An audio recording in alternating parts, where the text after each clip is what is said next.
नमस्कार जी दोस्तों, आज हम चर्चा करेंगे नगर निगम इलेक्शन के ऊपर। अभी इलेक्शन हुए थोड़े दिन पहले ही, और आज हमारा विषय है ये नगर निगम इलेक्शन का। कैसे चलेगी ट्रिपल सरकार, किस गति से, क्या 100 की स्पीड से चलेगी या कम रहेगी।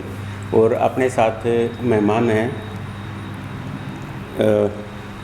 मास्टर जी हैं जसवीर ढाका और मैडम रेनू डावला, पूर्व मेयर और भारतीय जनता पार्टी से महामंत्री और भिवानी के प्रभारी, और इन्होंने विधानसभा का भी इलेक्शन लड़ा था।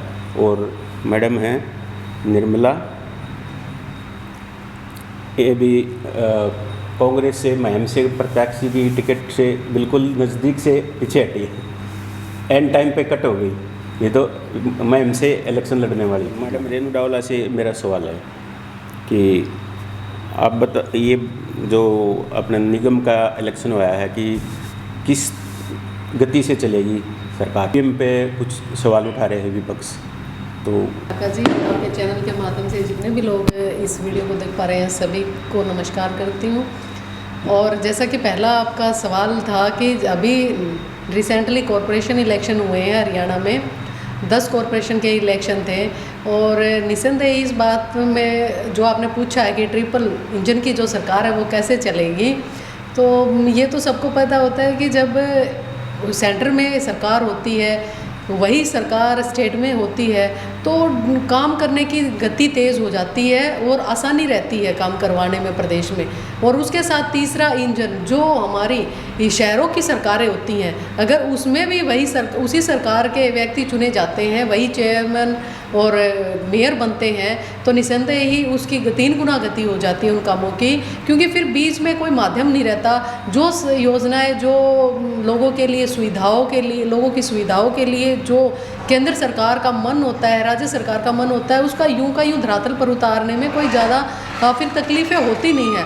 नहीं तो खासकर हम देख पाते हैं कि अगर केंद्र में सरकार है, राज्य में सरकार है, और शहरों में कहीं बाई चांस अगर अपोजिशन का कोई लीडर आ जाता है, अपोजिशन का कोई नेता चुन के आता है, तो काफ़ी दिक्कतें होती हैं। क्योंकि उसकी बैठक होती है जिसमें पूरे शहर के लिए, पूरे शहर की सुविधाओं के लिए, लोगों की सुविधाओं के लिए, पूरे शहर के कल्याण के लिए जो एजेंडा आते हैं, तो उसमें कहीं ना कहीं आदमी अपने स्वार्थ में ढलकर अपनी पार्टी विशेष को महत्व देकर बजाय सुविधाओं को महत्व देने की, तो वो कहीं ना कहीं मुश्किल पैदा करते हैं। तो वो मुश्किलें पैदा नहीं होती, और जो भी इस शहर की सरकार पास करती है, जो एजेंडाज पास करके भेजती है, उनका जो हरियाणा सरकार मानती है। और फिर हरियाणा सरकार की तरफ से जो वो पास किया जाता है, जो जिन योजनाओं को आगे बढ़ाया जाता है, उस पर केंद्र सरकार अपना मोहर लगाने का काम करती है।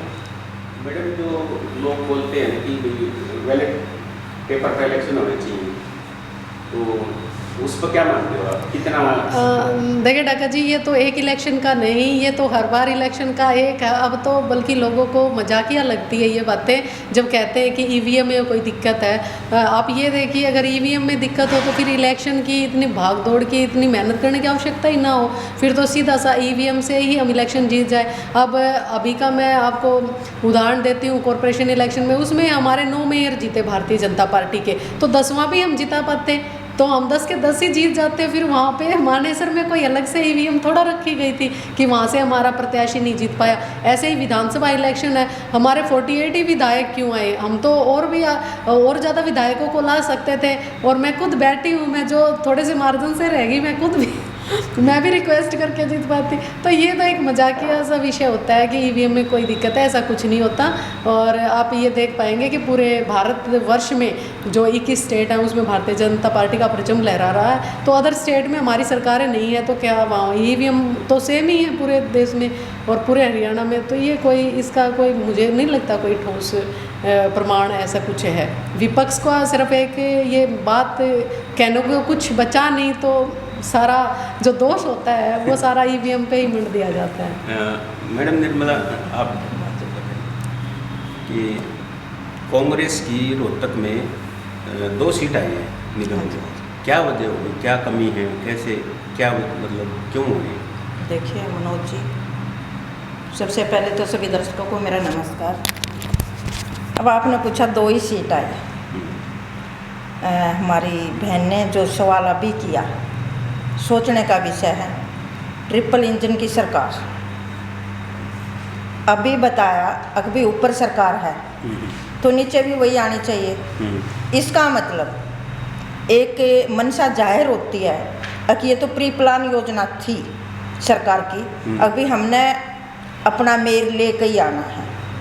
हमारे कांग्रेस कार्यकर्ता, हमारे लीडरों ने जी जान से मेहनत करी, और मैं आज भी बोलती हूँ, ईवीएम की बजाय आज बैलेट पेपर पर इलेक्शन करा लो, आज भी हम जीतेंगे। आप मानते हो? ये आपने दिखता नहीं, आपने भी तो दिख रहा है। जब हमारी सभी सीटें, हमारे एमएलए जीते हुए हैं, हमारा एमपी जीता हुआ है, तो इसमें जीतने में क्या फ़र्क है? हम ये भी जीते हुए थे। बीच में जो गैप देना, क्यों नहीं अगले दिन ही गिनती कराते? अगर सरकार की ऐसी मंशा नहीं होती तो अगले दिन ही गिनती करा लो। और बैलेट पेपर पर क्यों नहीं कराते? जब सभी बोलते हैं, हमारे यहाँ थोड़ी ईवीएम मशीनें कितनी ठाई है, कितने लोगों ने घपला करते हुए देखा है। जब कोर्ट तक इस बात को मानता है तो इसमें कोई दो राय तो है ही नहीं। इसमें सीधी बात है जो बहन ने ये बताया, अभी ऊपर सरकार बीजेपी की है तो नीचे तो ये छोटी सी चीज़ मानते हैं, लाने कोई मुश्किल नहीं, इनके हाथ में होता है। अच्छा, मैं रखूँ एक लाइन इस बात पे। देखिए, हमारी बड़ी बहन है और उम्र में भी मेरे से काफ़ी अनुभव है इनको, तो मैं ये कहना चाहती हूँ कि मैंने ये नहीं कहा कि भाई ऊपर सरकार है तो इसलिए नीचे आती है। लोगों की मंशा होती है, लोग बड़े जागरूक हो गए हैं। पहले वाला जो पहले होता था कि लोग देख के ये देखते थे कि भाई कौन किस तरीके से काम करवाता है, अपनेपन में कास्ट देखते थे, अपना देखते थे, पराया देखते थे। लेकिन अब लोग इतने जागरूक हो गए हैं, उनको ये पता होता है कि हम अपने लिए नहीं, हम अपने ये देखा जाए कि काम कैसे होंगे। अब आप कह रहे हैं कि ईवीएम में फिर मैं वही बात दोहराती हूँ कि क्यों ना हम 10 के 10 मेयर लाते, फिर एक को भी क्यों छोड़ते हैं? मानेसर में क्या कोई विकास काम नहीं करवाने क्या हमें? मानेसर तो पहली बार नगर निगम बना है, वहाँ तो भारतीय जनता पार्टी को और जल्दी मेयर की आवश्यकता होनी चाहिए थी, लेकिन वहाँ हमारा प्रत्याशी वोटों से रह गया, वहाँ पे हम हार गए। लेकिन ये जनता में बदलाव है। आप ये देखिए, 3 महीने पहले विधानसभा इलेक्शन था, तो जहाँ पर बहन कह रही हैं कि चारों विधानसभा हम जीते हुए हैं, निसंदेही कांग्रेस जीती हुई है, तो आप ये देखिए वो माहौल कैसा था। वो एक तरफ लोगों को ये लग रहा था कांग्रेस आ गई, भूपेंद्र सिंह हुड्डा जी सीएम बन गए। उस माहौल में जो लोगों को लगा ना, आप भी मानते हैं कि लगभग 10 से 15 हज़ार हर विधानसभा में फ्लेक्सिबल वोटर होता है, जो सिर्फ ये देखता है कि हवा कैसे चल रही है, हवा के अनुसार ही वो अपना मन बनाता है। तो 3 महीने पहले जहाँ हम चारों विधानसभा रोहतक की हारे, लेकिन अब ये देखिए कि मेयर 45,100 वोटों से आगे, इतना बड़ा मार्जिन, जबकि हमारी 2019 में सरकार थी और फिर भी जो हमारा मेयर थे माननीय मनमोहन गोयल जी, वो सिर्फ 15,000 वोटों से जीते। लेकिन अब लोगों को, और पार्षद भी कांग्रेस के 2 ही आए, कांग्रेस के पार्षद 2 आए और 22 में से भारतीय जनता पार्टी के, आप ये देखिए, पहले 8 आए थे 19 में, अब उनमें भी बढ़ोतरी हुई है, हमारे 15 पार्षद आए हैं। और जो निर्दलीय पार्षद हैं वो कल जैसे स्वागत समारोह हो रहा था पंचकुला में, मैं बताऊं आपको, तो जो सिंबल के अदर भी लड़े थे, इंडिपेंडेंट भी लड़े थे, चेयरपर्सन हैं या वो खुद वहाँ पे आए हुए थे अभिनंदन समारोह में। तो जो निर्दलीय भी हैं वो भी कहीं ना कहीं अपनी मंशा जाहिर कर रहे हैं कि हम सरकार के साथ मिलकर काम करना चाहते हैं। और लोकहित में अगर कोई लोग ऐसे डिसीजन लेते हैं तो वो लोकहित में लेते हैं, ये नहीं होता कि हमें सरकार के लिए लेना है कोई डिसीजन। जब जनता को ये लगता है कि हमारे लिए क्या ठीक है, तब वो ऐसा डिसीजन लेते हैं कि एक तरफा जो कांग्रेस को दिल्ली में भी आपने देखा होगा, दिल्ली इलेक्शन में क्या हुआ, हरियाणा में क्या हुआ, महाराष्ट्र में क्या हुआ, और अब ये छोटी निकाय की सरकारों में क्या रहा। अब मैं आपको बताऊं, करनाल नगर निगम में मेयर और सभी प्रत्याशी भारतीय जनता पार्टी के साथ हैं। तो कहीं कुल मिला के शायद सिंबल, अब की बार कांग्रेस पार्टी ने पहल की थी कॉरपोरेशन में सिंबल देने की पार्षदों को, तो कुल मिला के 5 या 6 से ज़्यादा पार्षद सिंबल पे जीत के नहीं है, और हमारे कॉरपोरेशन में तो सिर्फ 2 ही पार्षद जीत के आए हैं सिंबल पर। हुड्डा साहब कह रहे हैं कि हम इलेक्शन लड़े नहीं, गए नहीं, क्योंकि एक बात मैं जोड़ दूँ। जसवीर जी, सबसे पहले तो ये, जैसे अभी बहन जी ने बताया कि, हाँ, सबसे पहली बात तो ये, जैसे बहन जी ने बताया और बड़ी बहन ने बताया कि चुनाव का क्या समीकरण था। जनता ने दो चीज़ें नोट की अब की बार, जो नगर निगम चुनाव पे असर पड़ा था, बहुत भारी असर पड़ा था, जिनका कि पहला तो ये कि जो विधानसभा चुनाव था उसके अंदर कांग्रेस बहुत ज़्यादा उत्साह में हो गई थी और उसने अपनी जो ऐसी गलतियां की थी जो उनको दिखाई ही नहीं दी। जनता तो देख रही थी सब कुछ, उनका फ़ायदा कांग्रेस नहीं ले पाई, जनता ले गई। अब इनसे क्या गलती हुई कि कांग्रेस ने ये गलती की कि अब वो एकदम से इतने डीमोरल हो गए, एकदम से उनका मोरल इतना टूट गया कि वो सिंबल पे चुनाव लड़ना पसंद नहीं कर पाए। अगर वो सिंबल पे चुनाव लड़ते और कांग्रेस के बड़े नेता प्रचार करते, बिल्कुल प्रचार किसी ने नहीं किया, कोई ऐसा नेता कांग्रेस का प्रचार में दिखाई नहीं दिया जो मैदान में उतरा हुआ दिखाई दे। मैदान पूरा खाली था, एक तरफ बीजेपी थी, दूसरी तरफ निर्दलीय थे, और जब दो खिलाड़ी ही मैदान में हो, एक तरफ एक सरकार हो जो दोनों तरफ दिखती हो, ऊपर भी सरकार नीचे भी सरकार, तो लोग उसी की तरफ जाना पसंद करेंगे। अगर इस अब की बार चुनाव ये अपने सिंबल पे लड़ते और बड़े नेता प्रचार में उतरते तो शायद एक बहुत ज़बरदस्त मुकाबला भी देख सकते थे, बहुत ज़बरदस्त। ये दोनों फ़ायदे हुए क्योंकि ऊपर लोकसभा में सरकार केंद्र में है, राज्य में भी सरकार है। अब निकाय का मामला आया तो इन्होंने अपने हथियार ही डाल दिए, कोई मैदान में उतराया ही नहीं, किसी को सिंबल पर चुनाव। अब जनता क्या करती है, जनता दो चीज़ देखती है, पहले कि ये किस पार्टी का कैंडिडेट है, दूसरा उस व्यक्तिगत की छवि कि वो कैंडिडेट कैसा है, उसकी छवि क्या है। अब जहाँ निर्दलीय कैंडिडेट हैं तो निर्दलीय कैंडिडेट की छवि बहुत ज़्यादा अच्छी होती है, तब वो पार्टी के प्रत्याशी को हरा पाता है, नहीं तो वो पार्टी के प्रत्याशी को नहीं हरा पाता। इसलिए इन्होंने सबसे बड़ी कमी ये की कि ये चुनाव पे अपने चुनाव चिन्ह के ऊपर चुनाव नहीं लड़ा और वो अपनी गलती को भुना नहीं पा रहे। अब ईवीएम है, ईवीएम का एक मुद्दा बिल्कुल कोई जायज़ नहीं है, कहीं भी नहीं टिकता है ये। ईवीएम अगर गलत होती तो लोकसभा भी हार जाते, वो 240 पे क्यों रुकती बीजेपी, वो 370, 80, 400 पे ले जाते अपने। तो ईवीएम तो कोई मुद्दा है नहीं, मुद्दा ये है कि जो गलती हुई उसको स्वीकार नहीं कर पा रहे हैं। एक था अति आत्मविश्वास और एक था बहुत ही कम विश्वास, और बीजेपी को कोई दिक्कत नहीं आई, खुला मैदान था, खुद की बॉल है, गोल करो, चाहे हाथ से करो चाहे पैर से करो। इसलिए ये कहना चाहूँगी यहाँ पे सिंबल भारतीय जनता पार्टी ने तो दिया ही दिया था, कांग्रेस ने अब की बार सिंबल दिया था पार्षदों को भी, और उसमें भी भाई साहब ये देखिए, मैं आपको बताऊँ कि 22 में से 2 वार्डों में तो कैंडिडेट नहीं मिला कांग्रेस को। वार्ड कितना एरिया होता है, अब ये दिखाइए 8 से लेकर 14 तक बूथ हैं हमारे पूरे 22 के 22 वार्डों में, किसी में सबसे कम 8 बूथ हैं और सबसे ज़्यादा 14 बूथ हैं, उससे ज़्यादा नहीं है किसी में। और उसमें भी 2 वार्डों में इतने एरिया में भी प्रत्याशी ना ढूंढ पाना, ये सबसे बड़ी नाकामी जो कांग्रेस ने सबसे पहले जैसे लिस्ट डिक्लेयर की प्रत्याशियों की, तभी लोगों को लगने लगा कि 9 और 10 अपने वार्ड में तो इनके पास प्रत्याशी नहीं है, तो कैसे इलेक्शन लड़ पाएंगे। तो वो बड़ा मेरे को लगा भाई मानसिक रूप से हार चुके थे कार्यकर्ता। मैं सहमत नहीं हूँ, कैंडिडेट नहीं मिला।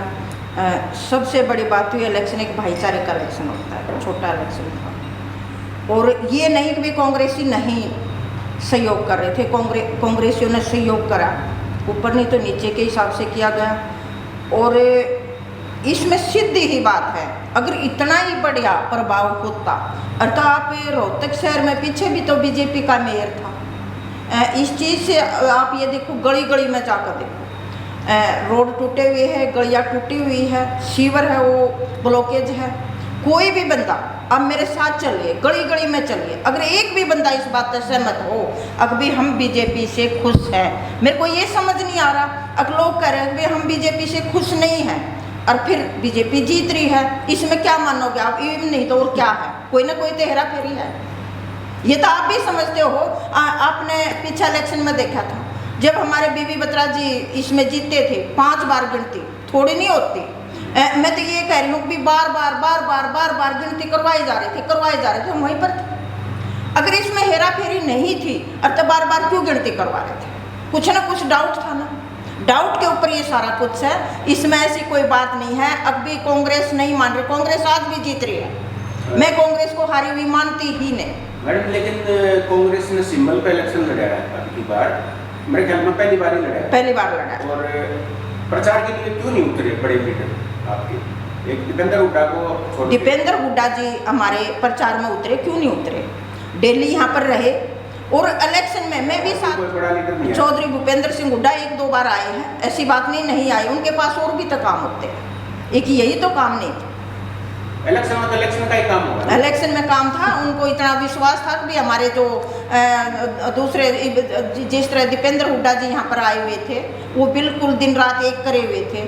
मैं अब बोलने लग गई, आप तो ये बोल रहे हो बार बार, अब भी हम एक बड़ी जीत, हमारी बहुत बड़ी जीत है, लेकिन जनता के पास चलिए, वो जनता ओपन बोल रही है तो उसको वोट देने में क्या हर्ज है। जो ओपनली ये कह रहे हैं कि बीजेपी से हम खुश नहीं है, आप किसी गली में चलिए, पीछे भी तो बीजेपी का मेयर है, ऐसा तो है नहीं भी वो कांग्रेस का था। जो काम ही नहीं हो रहे, लोग कैसे करेंगे। आप मेरे को थप्पड़ मारोगे, मैं उल्टा थप्पड़ जरूर मारूंगा। जब जनता ओपनली बोल रही है अब भी हम बीजेपी से खुश नहीं हैं, हम ट्रिपल इंजन की सरकार से खुश नहीं हैं, वो वोट किसने दे दी मुझे तो पता नहीं चल रहा। ये तो मनोज जी वही बात होगी बाहर घर से। देखो ये कोई बात नहीं है, ये बात इसमें सिद्ध मेरी छोटी बहन ने भी सिद्ध करा है, ये तो आप भी जानते हो। जो ऊपर से नीचे तक की सरकार, सब कुछ इनका था हाथ में, सारा कुछ इनका करनी धरनी थी, इनकी में है, इनका सब कुछ है, और तो यही जीतेंगे, इसमें तो कोई दो राय है ही नहीं। अरे मैडम, अभी जैसे मेयर चुन लिया है, डिप्टी मेयर का इनका डिसीजन है कैसे? बहुत जल्दी जैसे ही प्रशासन की तरफ से कोई डेट आती है, बहुत जल्दी डेट निश्चित करके बताई जाएगी। और जैसे ही फर्स्ट मीटिंग होएगी, उसमें हाउस की फर्स्ट मीटिंग में ही ओएथ सेरेमनी के, अभी तो ओएथ सेरेमनी भी नहीं हुई है, तो जो भारतीय जनता पार्टी के प्रत्याशी जीत के आए हैं सिंबल पे, उनकी ओएथ सेरेमनी 25 मार्च को रखी गई है इंद्रधनुष स्टेडियम पंचकुला में। जैसे ही ओएथ सेरेमनी हो जाती है, उसके बाद जल्दी ही कोई डेट निश्चित की जाएगी, जिसमें हाउस की मीटिंग रखी जाएगी, और वही प्रक्रिया रहेगी जैसे पहले भी होता रहा है। सीनियर डिप्टी मेयर और डिप्टी मेयर को सर्वसम्मति से या फिर चुनाव के द्वारा चुना जाएगा। क्या लगता है कि कांग्रेस के बड़े लीडरों ने आना चाहिए था मैडम? कांग्रेस के बड़े लीडरों में एक खास समस्या है, एक उलझन है उनमें, क्योंकि कांग्रेस पार्टी जिस जड़ों पर टिकी हुई है ना, वो जड़ हैं एक सीमित दायरे की, केवल एक परिवार तक सीमित, और वही जो सिस्टम था वो हरियाणा में रहा। क्योंकि जब बीजेपी चुनाव लड़ रही है पार्टी के तौर पे लड़ती है हर बार, और इनके पास एक बहुत बड़ा कैडर है जिसको आरएसएस बोलते हैं, जो बड़ी जल्दी छलनी लगा देता है, आदमियों को छांट देता है कौन कैसा है, कितना दमखम है नहीं है। और कांग्रेस क्या किस नीति पे चली हुई है कि मैं और मेरा ये जो भी मेरी टीम है, बस इससे आगे कोई नहीं। अब जो एक छोटी सी मैं बैक लेके जाऊंगा आपको कि जो पुराना विधानसभा ये हुआ था चुनाव, इसके अंदर मैंने अपने एक साथी से डिस्कस किया कि भाई वो अपनी गाड़ी ले रहा है 2-3, वो गाड़ी लगाता है किराए पे ऐसे ही लगाने के लिए, तो उसने बताया कि मेरी गाड़ी रैलियों में जाती है, वही गाड़ी मेरी यमुनानगर जाती है, वही गाड़ी मेरी फरीदाबाद जाती है, वही गाड़ी मेरी अम्बाड़ा जाती है, वही गाड़ी मेरी भिवानी जाती है। तो एक सीधी सी बात ये होगी कि वो गिनती के व्यक्ति ही चारों तरफ रहते हैं उधर ही, और जो आम व्यक्ति को जैसे जुड़ना चाहिए उनसे वो जोड़ नहीं पाते। दूसरी कमी इनके पास है कि जो संगठन नहीं है, कांग्रेस के पास कोई संगठन नहीं है, तो जब तक संगठन होगा नहीं, धरातल पर कैसे आएंगे। बड़े नेता क्यों नहीं आए? क्योंकि उन्होंने केवल अपना खुद का देखा है, चाहे वो कोई सा भी नेता है। अगर वो पार्टी को ध्यान में रखते तो उनको हर हालात में उतरना चाहिए था और जी तोड़ के मेहनत करनी चाहिए थी। राजनीति एक खेल है, आखिरी बॉल तक खेलना चाहिए था, हो सकता है जीत भी जाते, हो सकता है हार भी जाते, उतरना चाहिए था। और इसका इतना दुष्परिणाम, मतलब दुष्प्रभाव आएगा जनता के दिमाग पे, जो मोरल पे जाता है, इफेक्ट पड़ता है। लोग ये भी कहते हैं कि भाई अब तो ये कई साल के लिए चले गए, क्योंकि जैसे ही विधानसभा से आ रहे हैं और निकाय चुनाव में आए, और निकाय चुनाव में मुकाबला था, हो सकता था बिल्कुल अगर ये ताकत लगाते तो। अब जनता को दिखाई देगा ये तो उतर ही नहीं रहे, अकेली बीजेपी, तो किसको चुनेंगे? बीजेपी को चुनो, क्योंकि हरियाणा में है क्या, स्थानीय पार्टी खत्म हो चुकी हैं, इनेलो का कोई वजूद बचा नहीं है, कोई खास थोड़ा सा बचा है। जेजेपी आपने विधानसभा में देख ली है, तो दो ही तो चीज़ बची ना, एक निर्दलीय कैंडिडेट और एक बीजेपी का कैंडिडेट। तो कांग्रेस के बड़े नेताओं को आना चाहिए था अगर वो मुकाबला चाहते तो। देखिए, मैं ढाका जी की बात से पूरा मैं सहमत हूँ कि इन्होंने एक बात कही, असल में देखा जाए तो कोई भी रीज़न नहीं रहा इलेक्शन में, एक ही रीज़न था कि भारतीय जनता पार्टी के पास संगठन है और इतना मजबूत संगठन है कि वो एक बूथ अध्यक्ष, आप समझ रहे होंगे कि बूथ में 1000-1100 वोट होती हैं, उस पे तो इस बात का मैं बहुत ये मानती हूँ कि संगठन बहुत ज़रूरी होता है किसी भी पार्टी को आगे बढ़ाने के लिए, और संगठन के बिना कोई आधार नहीं रहता किसी भी पार्टी का। तो जिसका संगठन मजबूत होगा वो निसंदेह ही आगे प्रगति करेगा। क्या मानते हो संगठन आपका कमजोर है? मैं बिल्कुल ये बात तो मैं मानती जिला अध्यक्ष से ब्लॉक का कोई बिल्कुल बिल्कुल। देखो, संगठन एक बहुत बड़ी चीज़ है। जब तक संगठन नहीं बनाया जाएगा उस टाइम तक ऐसे ही होएगा। संगठन हो या चाहे वर्कर हो या वर्कर कौन है, संगठन से वर्कर बनता है। वर्कर का मजबूत होना बहुत ज़रूरी है। तो क्या आपने ऊपर अपने सीनियर लीडरों से इस बात की डिमांड भी करी कि भाई संगठन को खड़ा करो? बिल्कुल, हमने डिमांड भी की है और संगठन बनाने भी लग रहे हैं। देखो, कोई भी पार्टी है, जो पार्टी जीत जाती है ना, ये वही बात है। जैसे खिलाड़ी है, एक खिलाड़ी खेल रहा है, एक खिलाड़ी हार रहा है। कबड्डी देख लो, कबड्डी की एक टीम जीत जाती है, एक हार जाती है। वो जीतने वाले हमेशा ये मानते हैं कि मैं तो सब कुछ हूँ। ये समय की बात होती है। समय जब चौधरी भूपेंद्र सिंह हुड्डा सीएम रहे हैं तो उन्होंने बहुत अच्छा काम किया। वही वर्कर है अब जो बिल्कुल चौधरी भूपेंद्र सिंह का हुड्डा का नाम लेते लेते नहीं थकते थे। और आज के दिन आप और किस में देखोगे, आप कर्मचारियों में देख लो, जितने हुड्डा साहब ने भर्ती करे, अब ये सरकार बोल रही है, एक सोचने का विषय है, कौन से भर्ती करे? ग्रुप डी, जैसे मैं ये बात पूरी करूंगी। ग्रुप डी की भर्ती कर दी, एन इलेक्शन के टाइम पर कर दी, बहुत भारी संख्या में कर दी। लेकिन जब HAS लगते हैं, IAS लगते हैं, वो ग्रुप डी का पेपर पास करते हैं, वो HAS और IAS ये भी हमारे हरियाणा वाले पास करते हैं, लेकिन उसमें बाहर की भर्ती है। ये एक सोचने का विषय, कमी सभी में होती है। मैं ये नहीं कहती कि कांग्रेस पूरी तरह से ठीक थी, मैं ये नहीं कहती बीजेपी पूरी तरह से ठीक है, लेकिन जो सरकार होती है वो सरकार अपनी चीज को ऊपर लेकर आएगी और कमियां दूसरी की दिखेंगी। कोई ना कोई दो घुटते एक तो गिरेगा ना। यही कांग्रेस के साथ हो रहा है, कोई बड़ी बात नहीं है। जो कमी रही है वो पूरी कर रहे हैं। जैसे पिछले 20-21 साल से ना जिला अध्यक्ष बनता ना ब्लॉक का अध्यक्ष बनता, क्या वजह है, क्यों नहीं हो रही? ब्लॉक का ये तो ऊपर वालों की बात है, ये हमारे लिए तो लेकिन वर्करों ने डिमांड तो करनी चाहिए ना? वर्करों ने डिमांड की है, वर्कर डिमांड कर रहे हैं। तो और कांग्रेस का वर्कर आज भी रुका हुआ है, मतलब अपनी जगह डटा हुआ है। वर्कर की सुनाई नहीं हो रही, इसका मतलब?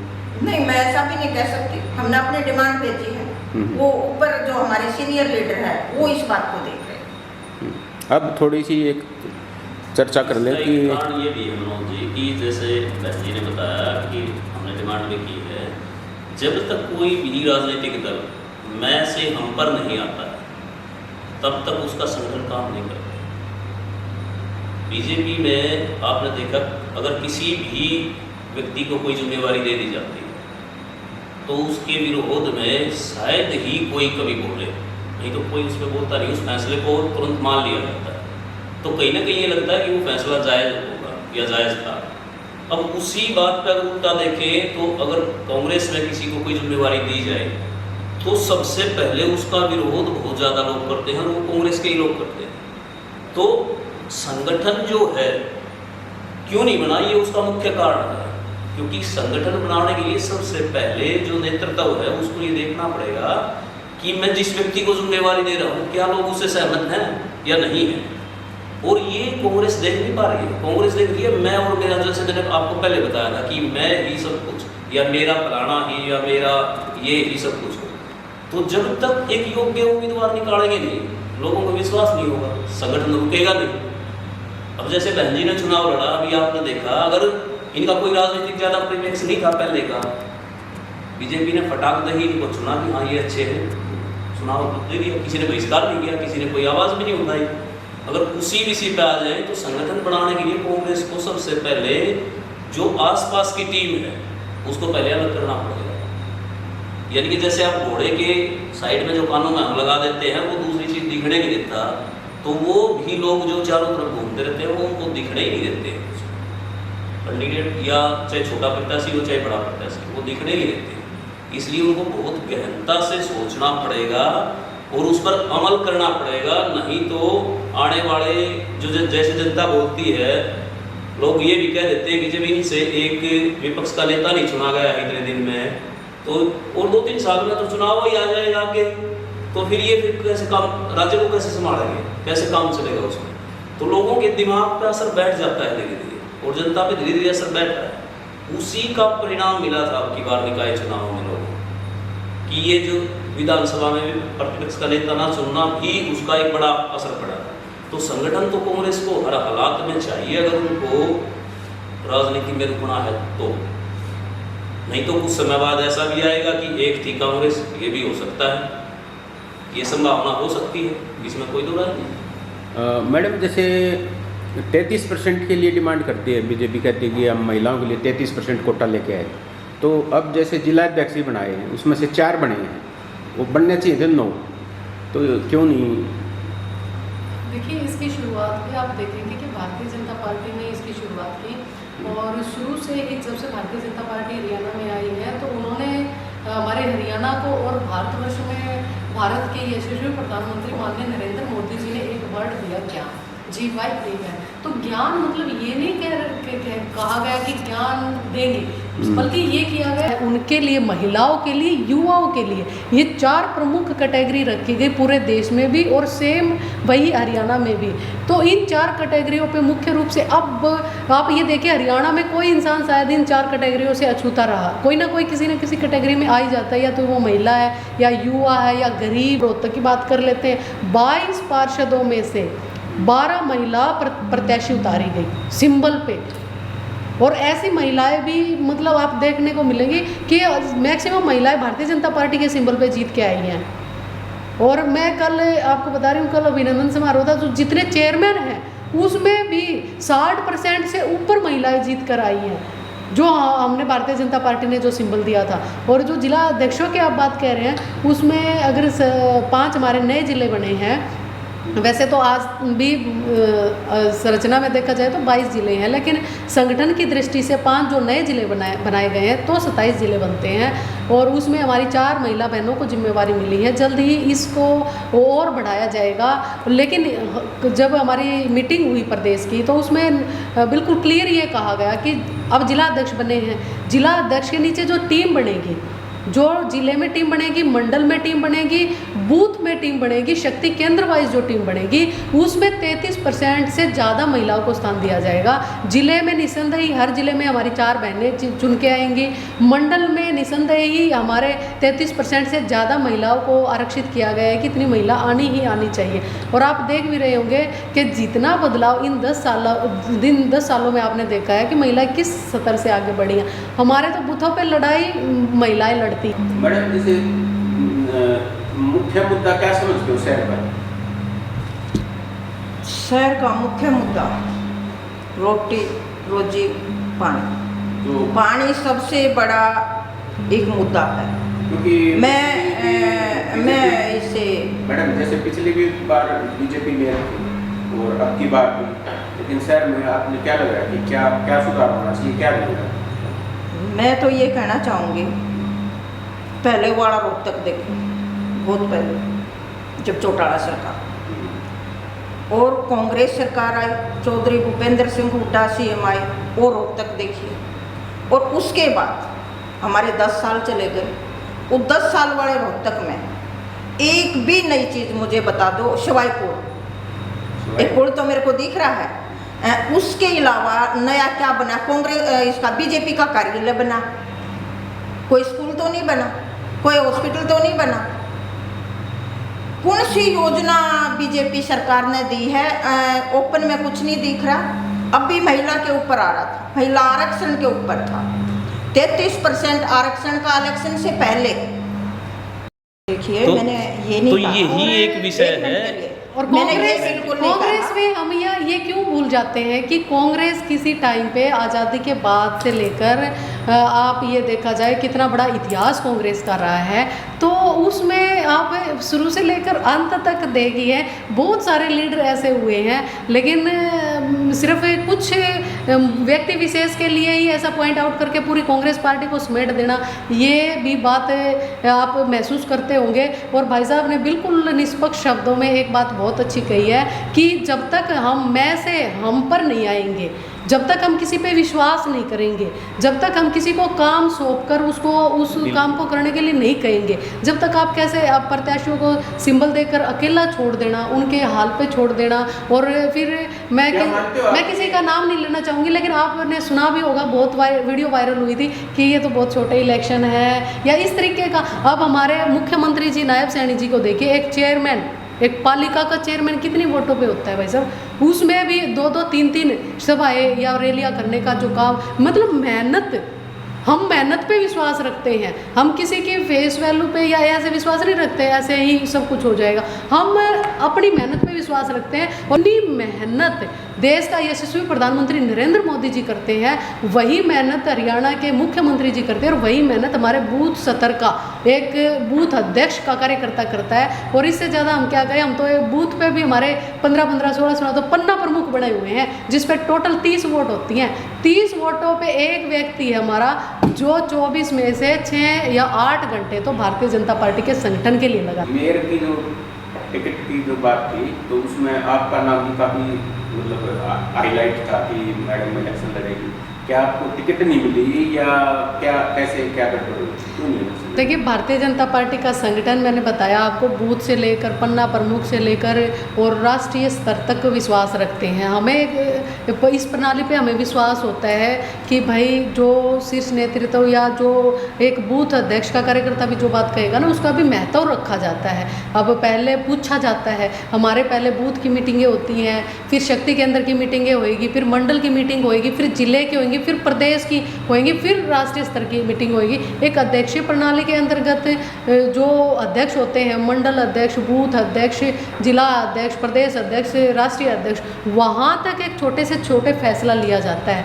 तो रही बात मेरी, तो हमारे भारतीय जनता पार्टी में मांगा नहीं जाता, उसमें कार्यकर्ता की क्षमता को देखकर, कार्यकर्ता को ये देखकर उसको जिम्मेवारी दी जाती है कि ये कार्यकर्ता ऐसे। और रही बात मेरी, तो मेरा ये था कि अभी थोड़े टाइम पहले विधानसभा इलेक्शन लड़ा और मैं भी, मेरा खुद का भी ये था कि किसी हम समर्पण भावना में विश्वास रखते हैं कि कोई नया किसी और को जिम्मेवारी मिले, किसी एक व्यक्ति पर ही फोकस ना रहकर जितना ज़्यादा हो सके लोगों को अवसर मिले, जितने ज़्यादा हो सके लोग आगे बढ़े। और भारतीय जनता पार्टी किसी एक व्यक्ति के कहने से या किसी एक व्यक्ति के चाहने से उनको अवसर नहीं देती। वो जो हमारा फीडबैक बूथ स्तर से लेकर हरियाणा लेवल तक, प्रदेश स्तर तक आता है, उसी के अनुसार ही टिकटों का वितरण होता है और वो सबको ही मान्य होता है। जैसे हमारे बीच में कमल का निशान देकर भाई साहब आप भी आ जाओगे ना, तो आपको भी इतने ही बड़े दिल के साथ हम अपना लेंगे। और हम व्यक्ति विशेष में विश्वास ही नहीं रखते, हम उस कमल के निशान में विश्वास रखते हैं और उसी के लिए काम करते हैं, उसी के लिए मेहनत करते हैं। तो आखिरी सवाल फिर से है कि कैसे चलेगी ट्रिपल इंजन की सरकार, किस गति से चलेगी? बहुत बढ़िया गति से चलेगी। और मैं आपको बताऊं, बहन जी ने कहा कि पानी की समस्या या ये समस्या, मैं रोहतक नगर निगम की पहली मेयर बनी थी 2013 में, और जब मैंने देखा था रोहतक नगर निगम की प्रमुख जो कॉरपोरेशन के अंडर आते हैं, वो प्रमुख रूप से सफाई का विभाग आता है। वो स्वास्थ्य, ये जो पब्लिक हेल्थ की बात कर रही थी, वो एक अलग इंडिपेंडेंट विभाग होता है, लेकिन कॉरपोरेशन का जो होता है क्राइटेरिया, उसमें सबसे ज़्यादा इसकी सफाई का आता है। तो मुझे लगता है कि पहला जो काम होता है कॉरपोरेशन का, वो सफाई से रिलेटेड होता है, प्रॉपर सफाई होना जिससे लोगों का स्वास्थ्य ठीक रहे, और वो काम बाकायदा बहुत अच्छे तरीके से। और आपने शहर का सौंदर्यीकरण तो आप देख ही पा रहे हैं, बेशक वो विपक्षी पार्टी को या विपक्ष के लोगों को नज़र ना आए, लेकिन आज भी अगर कोई बाहर से विदेश से भी आता है तो वो खुद महसूस करता है कि रोहतक में विधायक जी हैं बतरा यहाँ पे, वो बोलते हैं कि सीवर साफ नहीं होते, जगह जगह पानी खड़ा रहता है, गड्ढे हैं, उसको कैसे? भाई साहब देखिए, ये तो सीवर, पानी, ये कोई ऐसी समस्या नहीं है कि आप आज ख़त्म कर दोगे और फिर भविष्य में नहीं होंगी। आप ये देखिए 2013 में हमारे पास पानी की कितनी कैपेसिटी उपलब्ध थी, और अब जनसंख्या जैसे बढ़ती है वैसे ही उसकी क्षमता भी बढ़ती जाती है। तो अब हमारे नए प्रोजेक्ट्स भी कई सारे, अब हमारे पहले मेयर थे माननीय मोहनलाल, ये मनमोहन जी, उनके भी प्रोजेक्ट काफ़ी सारे थे जो धरातल पर उतरे भी हैं। कई सारे जल घर अब अब हमारे पूरे भी हुए हैं उनके कार्यकाल में, और कई सारे एजेंडा में आ रखे हैं उनके लिए। जैसे ही बजट आएगा वैसे ही वो तुरंत प्रभाव से काम शुरू हो जाएगा। और निसंदेह ही मेयर भी भारतीय जनता पार्टी का है, और निगम में पार्षदों की अधिकता भी भारतीय जनता पार्टी के। तो किसी भी, मैं रोहतक वासियों को एक बात जरूर कहना चाहूँगी कि वो अपने मन से किसी प्रकार की दुविधा उनके मन में है तो वो निकाल दे। निसंदेह आपकी चिंता करने के लिए, आपके स्वास्थ्य की, आपके भविष्य की, आपके बच्चों के पढ़ाई की चिंता करने के लिए आपके पास भारतीय जनता पार्टी का शीर्ष नेतृत्व विराजमान है। और जब तक हमारा ये ट्रिपल इंजन की सरकार चलेगी तो एक नहीं, 3 गुना नहीं, 10 गुना गति के साथ आपके काम होते रहेंगे। नगर निगम चुनाव को लेकर, और आप हमारे चैनल को लाइक और सब्सक्राइब ज़रूर करना ताकि सबको पता लगे कि ट्रिपल इंजन की सरकार किस गति से चलेगी, कैसे चलेगी। आज अपने तीनों मेहमानों का हम दिल से धन्यवाद करते हैं सभी का, और बहुत बहुत धन्यवाद। ज़रूर से ज़रूर उस चैनल को सब्सक्राइब और लाइक। MKD न्यूज़, मैं मनोज ढाका, थैंक यू।